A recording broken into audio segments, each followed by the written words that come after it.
Assalamualaikum warahmatullahi wabarakatuh. Hari ini cikgu nak bincangkan pasal graf gerakan linear.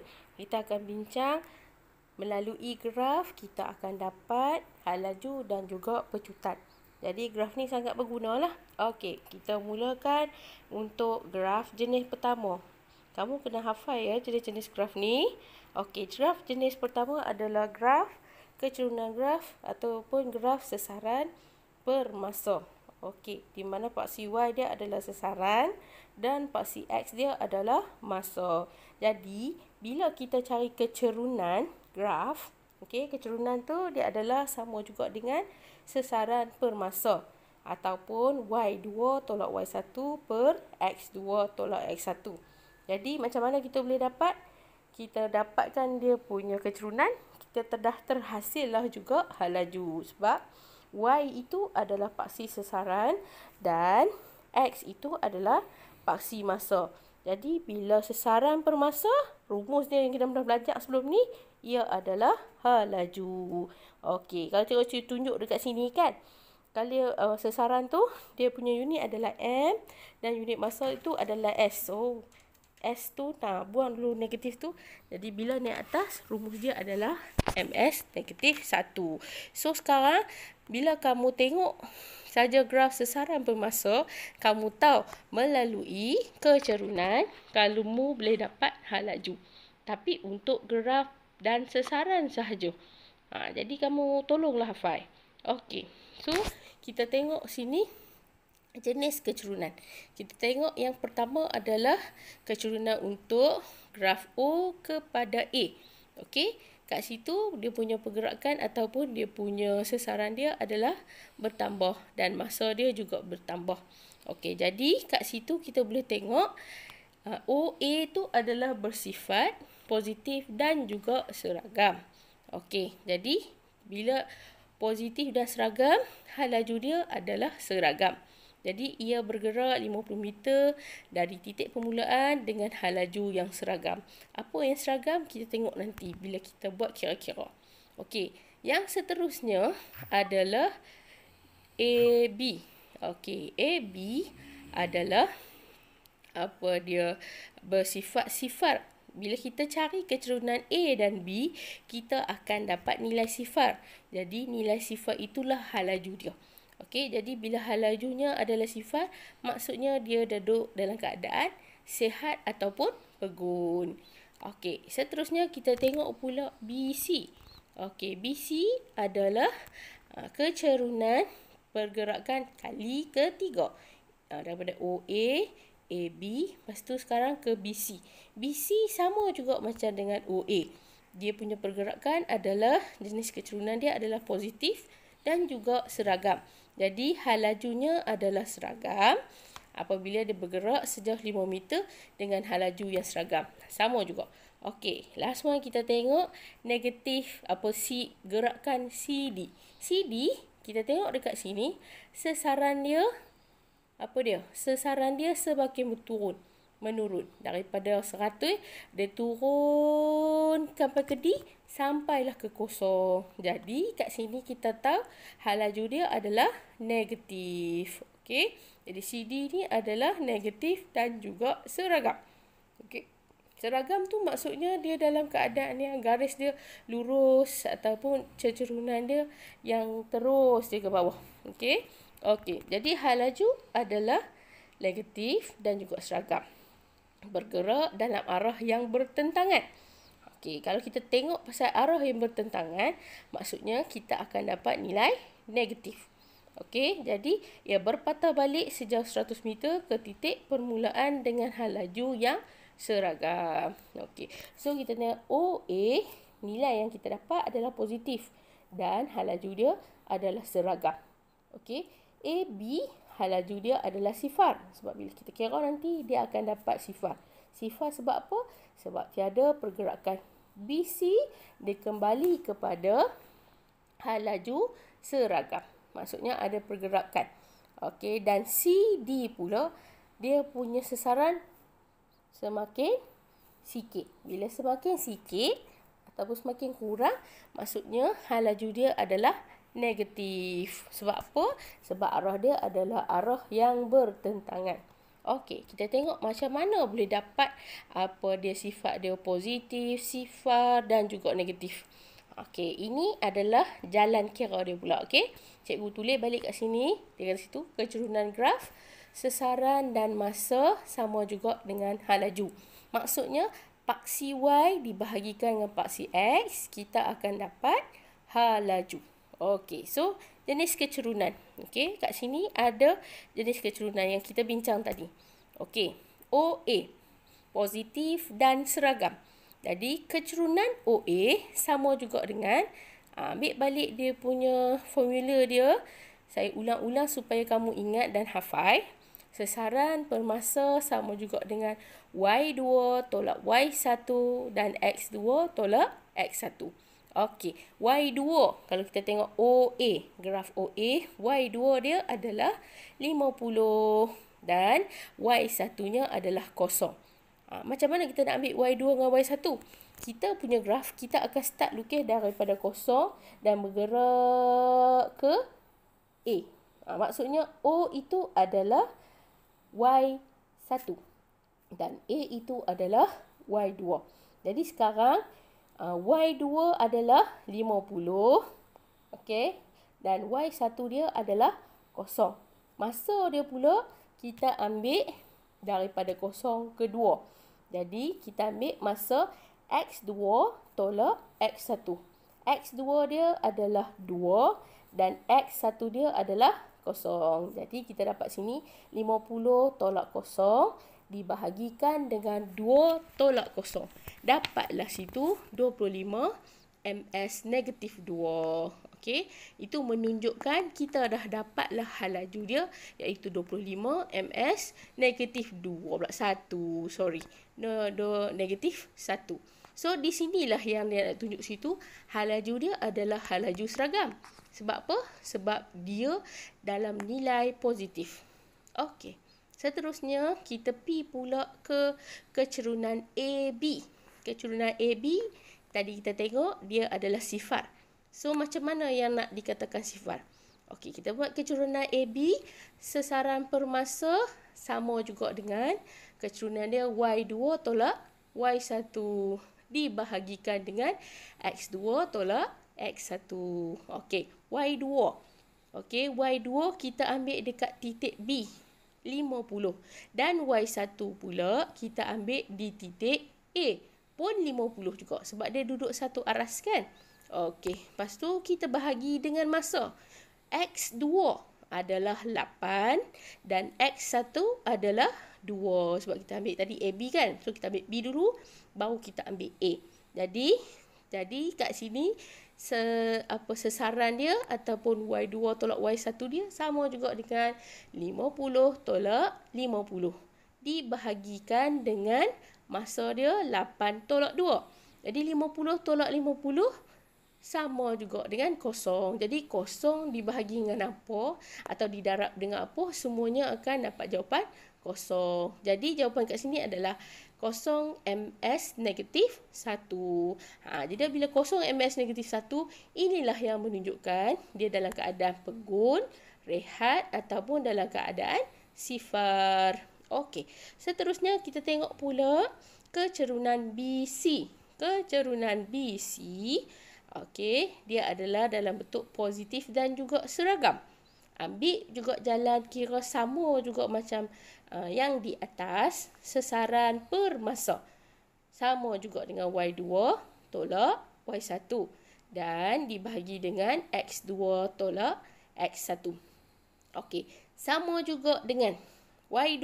Kita ambil BC, kita ambil Y2 dia pada kedudukan C. C dia adalah 100 dan B dia adalah 50. Okey, kita tengok paksi Y, okey. Jadi 100 tolak 50. Masa dia pula kita ambil di paksi masa. Kita ambil C dulu, kita tolak dengan B. Jadi 12 tolak 8. Oh, cikgu salah tulis. Jadi 12 tolak 8. Okey, jadi dapatlah kiraan dia. Sini saya tulis 9 tu. Jadi sama juga dah dengan 16.67. Kita kira ambil 9 lah. Okey. Okey, maaf. Okey, dan seterusnya kita tengok pula. Oh, sorry. Jadi kita tengok situ jawapan dia adalah dalam nilai positif. Dan itulah sebabnya dia disifatkan sebagai hal laju seragam. Sebab dia positif dan juga seragam lah. Sebab graf dia terus saja. Okey, tak ada lekuk-lekuk. Seterusnya kita tengok pula CD. CD adalah negatif dan seragam. Okey, so sekarang kita ambil pula kecerunan CD. Okey, cara cari kecerunan. Paksi Y bahagi paksi X. Jadi, paksi Y dia adalah sasaran dan permasa. Dan dia paksi X dia adalah masa. Y2 tolak Y1 dibahagikan dengan X2 tolak X1. So, sekarang kita tengok Y2. Kita ambil D dia Y paksi D untuk paksi Y adalah kosong. Dan C bagi paksi Y adalah 100. Kita kena letak Y2 dulu. That's mean kita kena letak kosong dulu. Ditolakkan dengan 100. Dan dibahagikan dengan masa. Kita ambil masa D dan ditolakkan pada masa di C. Di paksi X. Jadi kita ambil 16 tolak 12.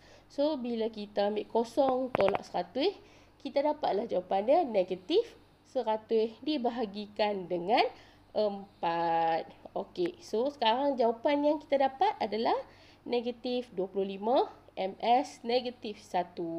So, ini adalah petunjuk ataupun tanda. Dia kata negatif tu kan, tanda yang gerakan dia adalah gerakan negatif. Okey, jadi maksudnya dia berpatah balik. Okey, so ini adalah untuk graf sesaran per masa. Okey, jadi ingat bila kita ada graf sesaran per masa, kita boleh carilah dia punya hal laju. Ada sesaran per masa, kita boleh cari dia punya hal laju. Okey, kita tengok pula sekarang graf hal laju per masa. Hal laju per masa dia lebih best, lebih baik sebab kita boleh ada hal laju dan kita ada pecutan. Okey, bila kita cari pecutan, kita akan dapat dia punya hal laju. Tapi apabila kita cari luas permukaan, kita akan dapat dia punya sesaran. Okey? Okey. So, kita tengok dekat sini apa itu pecutan untuk graf hal laju per masa. Jadi, bila kita dapat graf macam ni dan kita cari kecerunan dia, hal laju per masa, kita akan dapatlah dia punya pecutan. MS negatif 2. Okey, dan kecerunan dia pula, rumus dia adalah Y2 tolak Y1 per X2 tolak X1. Okey, so sekarang kita tengok jenis kecerunan untuk pecutan. Untuk OA, daripada OP ke A, hal laju dia bertambah secara seragam.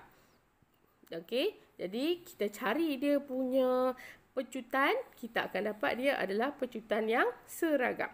Okey, hal laju dia bertambah sebab daripada kosong P ke A, dia sentiasa bertambah. Itu namanya, kita tak payah tengok masa, kita just tengok hal laju.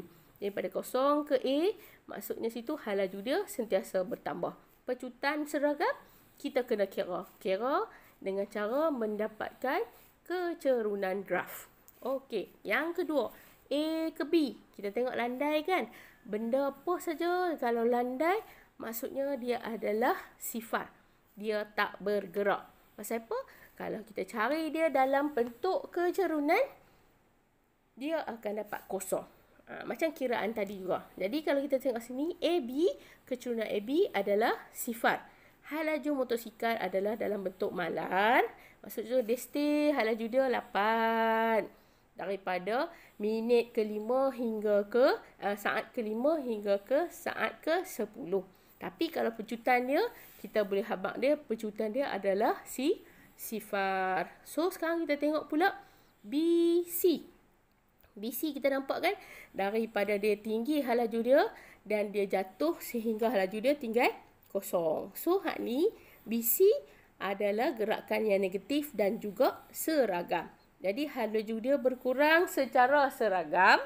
Okey, halaju dia berkurang secara seragam dan juga pecutan dia negatif ataupun cikgu harap itu dia adalah nyah pecutan. Maksudnya pecutan, pergerakan pecutan tu mula-mula laju, lepas tu di akhirnya jadi perlahan. Contoh lain juga, kamu lari-lari laju, tiba-tiba ada korang melintas. Jadi kita akan berhenti. Itu yang namanya nyah pecutan ataupun pecutan negatif. Maksudnya bila kita cari saja dia punya kecerunan, kita jumpalah dia punya nilai negatif untuk pecutan. Okey, last kali kita tengok CD. Kecerunannya adalah sifar. Jadi apa yang sifar? Sebabnya halaju dia adalah sifar dan pegun. Pasal apa? Dia kosong. Pasal apa kosong? C ke D dia punya halaju pun kosong dan C ke D masa je saja meningkat. Sama juga sifat dia macam dengan A ke B. Jadi halaju adalah sifar dan pegun dan pecutan dia juga adalah pegun. Okey, so sekarang kita tengok pula dia punya jenis kecerunan. Okey, jenis kecerunan. Ni tadi kita bincang sifat dia, sekarang kita nak kira. Okey, kat sini cikgu bagi juga jalan kira dia. Satu-satu supaya kamu faham. Okey, kita tengok jenis kecerunan. Untuk OA. Okey, dia kata situ sifat dia adalah positif dan seragam. Jadi, kita nak tahu pecutan dia tu adalah seragam atau tidak. Okey, kita tengok dia punya kecerunan. Okey, cikgu tulis balik rumus dia. Halaju per masa Y2 tolak Y1 per X2 tolak X1. Cikgu dah habaq dah kan benda ni, dah belajar dalam maths. Okey, so kita ambil halaju Y2 DA, iaitu nilai dia adalah 8 dan halaju awal dia adalah 0 DO. Okey, jadi 8 tolak 0. Masa dia pula daripada 0 ke 5. Jadi kita ambil A 5 ditolakkan dekat O 0. 5 tolak 0. 8 dibahagikan 5, kita dapatlah 1.6 ms negatif 2. Jadi pecutan dia adalah seragam. Okey, seterusnya kita tengok pula AB. AB, dia kata situ kecerunan AB adalah sifar. Jadi apabila kecerunan AB adalah sifar, kita cari dia punya kecerunan. Okey, kecerunan dia A dan B. Y2 tolak Y1 per X2 tolak X1. Y2 untuk AB. Okey, Y2 untuk AB. Okey. Apa dia? Y2 dia adalah 8. Dan Y1 dia juga adalah 8. Dan masa dia kita tengok B, kita ambil X2 adalah 0 pula 10 dan ditolakkan dengan X1. Kita ambil dekat A 5. Jadi 8 tolak 8 0 dibahagi dengan 10 tolak 5 jadi 5. 0 bahagi 5 dapatlah jawapan dia 0 ms negatif 2. Jadi di sini kita dapat tahulah pecutan dia adalah 0. Okey. So seterusnya kita tengok pula kecerunan untuk BC. Okey, BC kita tengok halaju dia berkurang. Jadi kita ambil dia punya kecerunan BC tu. Kita cari kecerunan BC Y2 tolak Y1 dibahagikan dengan X2 tolak X1. Okey. Kita tengok Y2. Y2 dia kita ambil dekat C. Okey, dipaksi Y. C dia adalah 0 dan Y1 dia adalah B. B pula dia pada dipaksi Y dia, halaju dia adalah 8. Jadi 0 tolak 8 dibahagi dengan X2 tolak X1. X2 kita ambil pada nilai C pada paksi X. Jadi kita ambil 15 dan ditolak dengan X1. X1 dia pula adalah 10. Jadi 0 tolak 8 bahagi 15 tolak 10. Sama juga dengan negatif 8 per 5. Dapatlah kita situ negatif 1.6 ms negatif 2. Kita tengok situ nah, tanda dia adalah negatif. Tanda negatif tu lah yang menunjukkan dia adalah pecutan, pecutan. Seterusnya kita tengok pula untuk CD. CD pula, kecerunan CD adalah sifar. Kalau cikgu tak mau kira dah. Kalau nampak saja dia punya graf dia dia mendatar saja, kita terus saja letak situ kosong. Okey, maksudnya dia punya pecutan dia sifar. Okey. Tapi sini cikgu nak tunjuk dan buktikan betul tak betul dapat kosong. So kita carilah dia punya kecerunan CD, iaitu Y2 tolak Y1 per X2 tolak X1. Y2 dia kita ambil dekat D, kosong. Y1 dia pun kita ambil dekat C, kosong. Sebab dia duduk atas kosong saja kan. Jadi kosong tolak kosong, dapat kosong. Masa dia pula X2, 20. Kita ambil dekat D, ditolak dengan X1. Kita ambil dekat C. Jadi kosong tolak 20 tolak 15. Sama juga dengan 0 per 5. Kita tekan kalkulator, of course kita akan dapat error ataupun 0 ms negatif 2. Jadi menunjukkan kat sini pecutan untuk CD adalah kosong. Jadi kalau kita tengok dalam graf ni, 0 ke A pecutan dia adalah seragam. A ke B pecutan dia adalah sifar. B ke C pecutan dia adalah nyah pecutan. Dan C ke D pula sifat pecutan dia adalah kosong. Okey, so sampai di sini saja kita bincang hari ini hanya 2 tajuk. 1, graf sesaran per masa. Sesaran per masa kita dapat hal laju. Dan graf untuk hal laju per masa kita akan dapat pecutan. Jadi kamu hafal lah. Maksudnya kalau kita dapat kecerunan untuk sesaran per masa, kita dapat hal laju. Kalau kita dapat graf hal laju per masa pula, kita boleh dapat dia punya pecutan. Okey? Dan kamu kena tahulah bentuk dia. Kalau naik, bergerak naik, dia adalah bersifat seragam. Kalau dia turun, maksudnya dia adalah bersifat nyah pecutan. Kalau dia datar, dia punya sifat adalah pegun ataupun rehat ataupun sifar. Okey, so kat sini cikgu bagi 3 latihan. Latihan 1, 2 dan juga 3. Okey, dalam slide pun cikgu akan hantar lagi. Kamu akan cari kat cikgu semua pecutan dan juga jenis pecutan ni. Latihan 1 kamu kena cari hal laju. Kedua-dua ni. Okey, kamu cari kat saya A, B, B, C dan C, D. Dan kamu dapatkan juga dia punya jenis pecutan. Pecutan dan juga hal laju. Kalau hal laju, sama ada laju tu seragam, sifar ataupun dia berpatah balik. Sama juga dengan pecutan pun, sama juga. Pecutan pun kamu nak cari juga pecutan, jenis pecutan dia. Sama ada pecutan, yang pecutan ataupun sifar pecutan. Terima kasih banyak-banyak.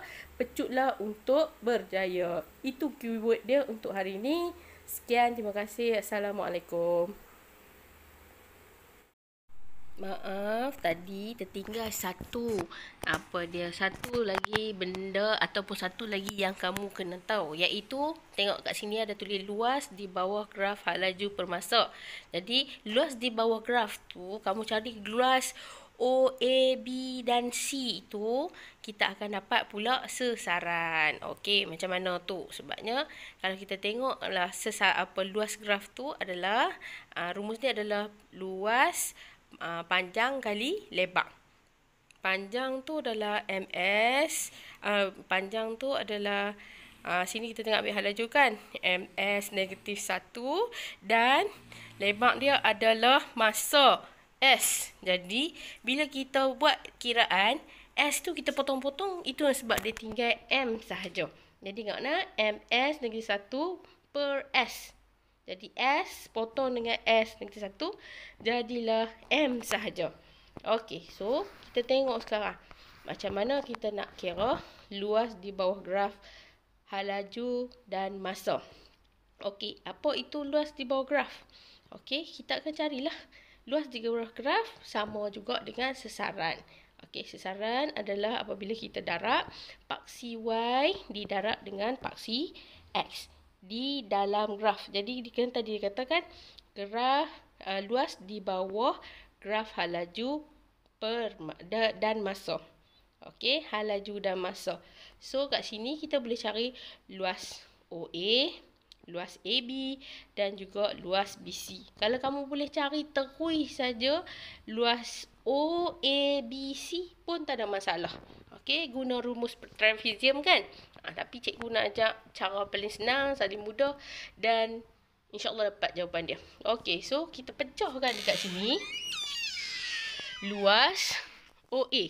Luas OA kita kata sama juga dengan kita carilah luas OA tu adalah OA satu turun 5 kan. Jadi dia adalah segitiga. Rumus segitiga adalah luas segitiga adalah 1/2 darab panjang kali lebar. So, jadi luas OA adalah setengah darab dengan 8, iaitu paksi Y dia. Dan didarabkan dengan 5 paksi X dia. Jadi, setengah darab 8 darab 5 dapatlah 20 meter. Okey, kita tengok pula luas AB. Luas AB adalah luas segi 4. Okey, segi 4 sama. Okey, segi 4 sama. Jadi, luas dia kita ambil daripada A ke B sahaja. Okey, kita tengok dia punya paksi Y dia. Paksi Y, 8 dan 0. Jadi, 8 tolak 0 didarabkan dengan 10 tolak 5. Okey, sebab kita ambil kotak daripada A ke B sahaja. Jadi, 10 tolak 5 jadi 5. Jadi, 8 darab 5 sama juga dengan 40. Dan kita cari pula luas BC. BC adalah luas segitiga. Jadi rumus luas segitiga adalah 1/2 darab 8 dan darab dengan 15 tolak 10. Okey, 8 mai daripada Y dan X dia adalah 15 tolak 10. So, kita dapatlah situ 5. Dan setengah darab 8 darab 5 sama juga dengan 20 meter. Jadi, sesaran yang kita dapat di bawah graf dekat dalam graf ini adalah jumlah luas OA, AB dan juga BC. So, kita tambah 20, tambah 40, tambah 20. Kita dapatlah sesaran untuk gerakan. Gerakan daripada O sampai ke C iaitu 80 meter. Jadi sekarang kita boleh tahu melalui graf hal laju bermasa. Pertama kita boleh dapat dia punya pecutan. Yang kedua kita boleh dapat dia punya sesaran. Sesaran dapat melalui luas di bawah graf. Dan pecutan pula kita dapat daripada kecerunan graf iaitu hal laju per masa. Sekian, terima kasih. Assalamualaikum warahmatullahi wabarakatuh.